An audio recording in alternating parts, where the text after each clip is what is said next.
Ouais, toi, on a parlé d'un temps, tu vas me gagner. Donc, j'ai un normal. Bino ni bobomi pena biso beti daba Jordan bino. Bino ni bobomi bino. Bino ngena. Maboko bank. Hein? Maboko bank. Bank baba. Quand on le dit là. Distributeur mobile. Au Canadien. Ah bon? Maboko bank na français distributeur mobile. Yangwana. C'est le match à bien. Les mains, chaque jour, on a série bien. On a bien un petit toit là. C'est bon, on a pas mal de hommes là. C'est la bien, mais combien on a été. Si on a bon coup de choses, on a tant de calme, tout bon, il y a la série, c'est trop, ma beaucoup bas, qui a taillé au mot. Et ça, on a bien, tous on a mis ça. Mais pour mes amis, c'est plutôt bien dit là, on a tant de soupe, ça va en place bazar. Mais si vous d'abord nommé là, vous êtes obligé de mettre à mais tu vas changer le système. Là, il y a mon conduit. Ah oui, mais là, passe partout. Mais, oui, là, tu bien dans le milieu, pour la place de côté, on a bien fort. C'est sûr qu'il a raison, mais il faut que vous soignez, vous gardez place. Vous voyez comment on a posé bien dans la coupe de parce qu'on a bien. Vous êtes au staff au Kima. Faut monter. Là, ils sont montés au monde. Oui, ah, c'est bissé, non, ça c'est quoi? Petit peu flatteur bien sûr, oui, vous devez aller là.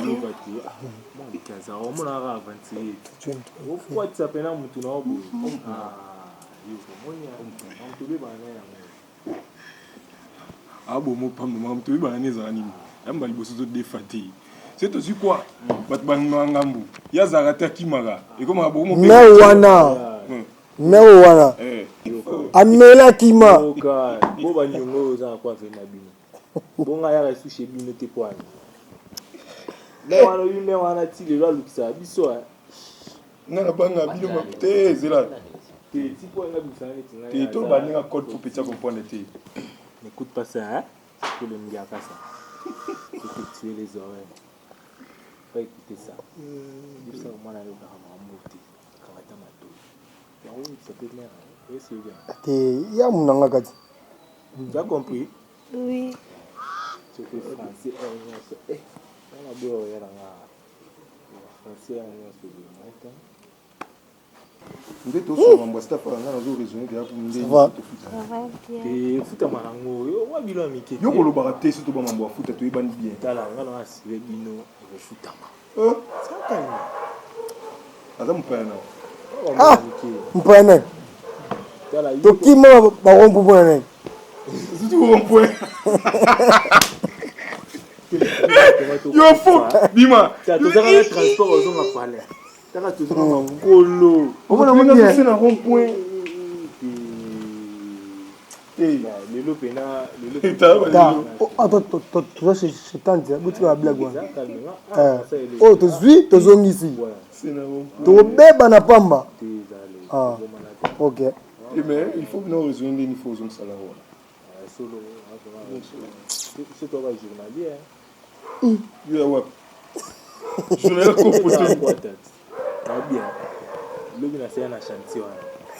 Mongo esilinga no to meli agene. Bon bazakité. Ouais baranga. Il faut pas y ba poyo moto busama munyonso. Ah. O bimisa mo nyonso. Kichaza, ça c'est. Ben. Ata il dépôt na musambongo. Toi sérieux yo ça va blague na. C'est où comme on blague on dit à foot. Papa mbana. O luka no ne mungo zonga yo ya ça va blague. Bon loba to. Ben, il y a mes abos. Après ça on faut aussi. À 6h wana. On a la zone là. OK. Bon, tu as la société. Société. Non, personne ne va tente. On doit entendre que là.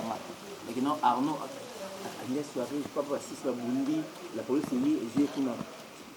Tant mère avec non la société. À tout na parce que c'est comme dire ah au commandant au PJ à ce beau il y a des amis. Umonio. Osukaina. Voilà, il est seul. Moi, il y a d'autres bons gars. Bandela. Peut-être il y a eu quitté. On est dans la société. Là, vous n'avez pas la société. vous n'attendez pas. Oh, appelle à 6h. Tant, à mon appelle à 6h. De fils à Yambo. Oh, merci, merci,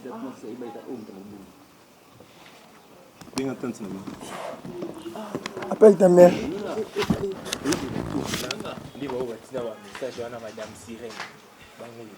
Vous avez un message à qui? Combien? Oh, Madame Sirène. Madame Sirène. Sirène. Les Arabes, les Anglais, cravate, veste, c'est mon aile. Madame Sirène. Sylvie, à combien? Voilà, la mère au PC beaucoup de temps. Bon, vous avez touché le gars à parler. Bon, ça c'est un maman, oui. Est-ce que ça c'est C'est comme moi, tout le monde là. est-ce que ça peut Yo, combien? Bonjour. Bonjour, tante. Bonjour, tante. Ça va? Ça va, tante? Ça fait longtemps, hein, c'est bien que tu as pensé à moi. Ah, tante, Lucas. Bonjour, tante. Il fallait venir. Bonjour, monsieur. Tu vas bonner. Tu vas blaguer. Excusez, tante. Vous allez bien? Oui, ça va. Oh, moi, ça va bien. Arnaud et Donc, donc pour moi, grave nettoie-bois. Donc, toi, si tu viens chez moi, c'est toujours pour l'argent. Voilà pourquoi je t'ai dit que ça fait très longtemps que je t'ai vu. Je suis étonnée de te voir encore aujourd'hui. Vas-y, Noyoka. On a besoin de $100. Wow. Quand est-ce que ça là? 12 vies? 12 ans ici. On était au moins 20 mois. C'est pour? Je peux savoir la raison.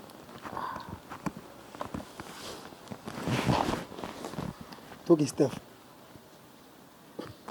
Bon, c'est la biche de on est. Basé là, on a bâton, basé la biche. So, yo, sunite donc. Je sais pas si j'ai très bien compris. Donc, Boyer, Bino 4, hein? Pas beaucoup staff.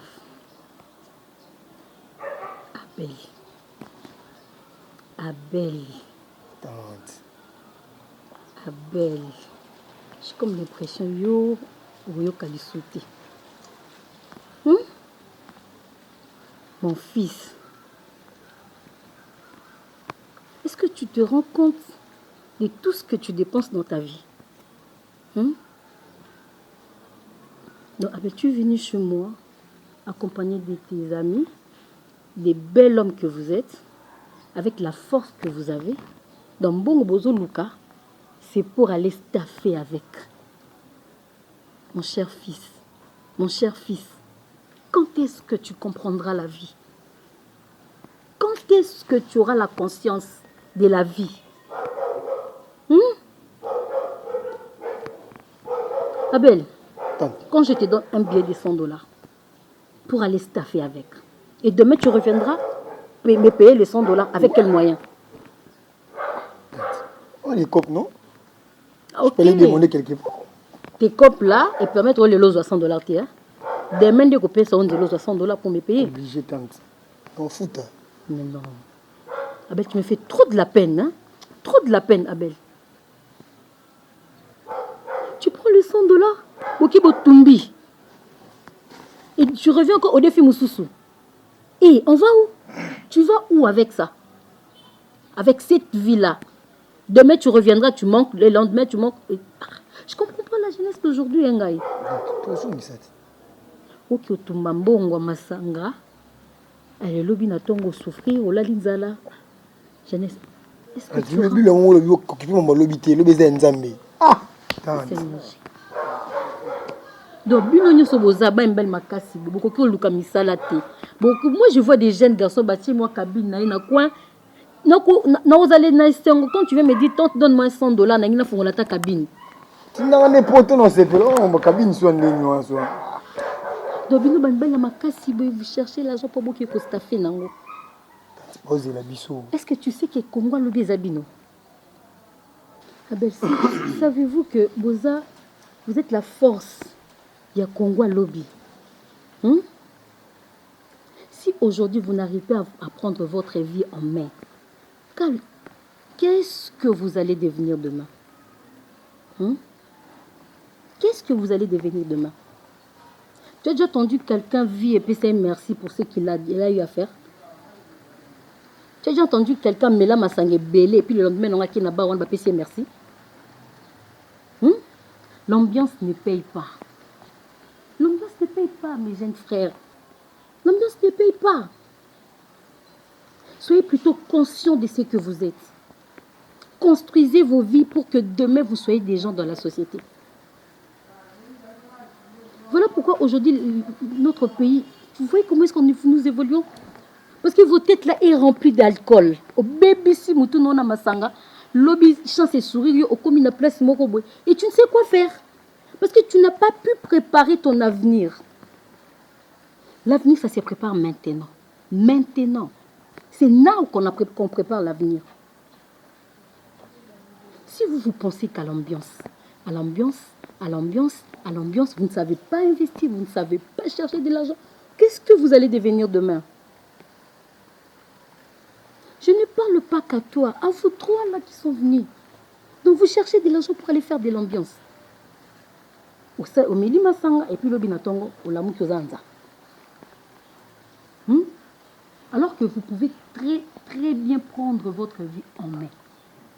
Regarde ce que tu es en train de devenir.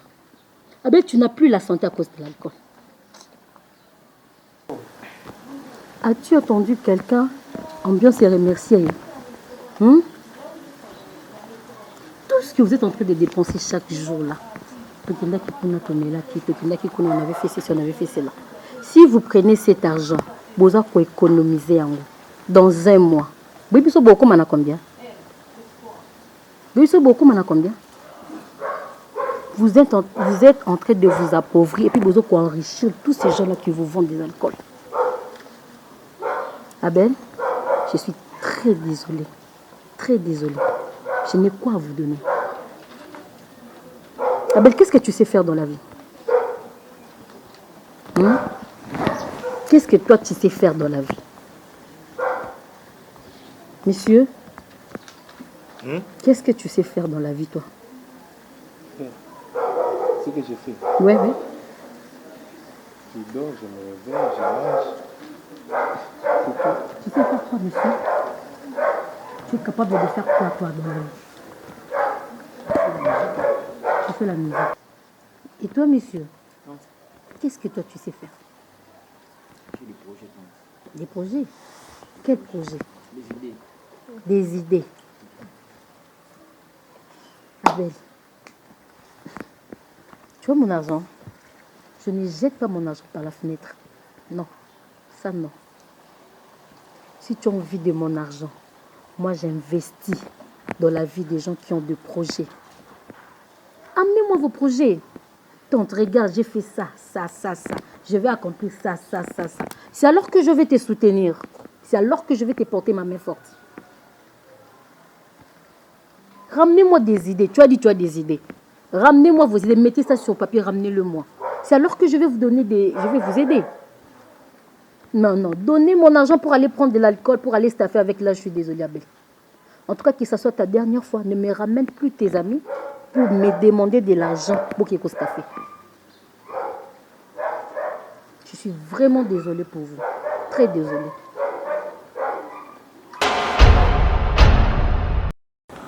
Je m'adresse à vous, les honorables, les big boss, les Moprezo, les Yamukolo.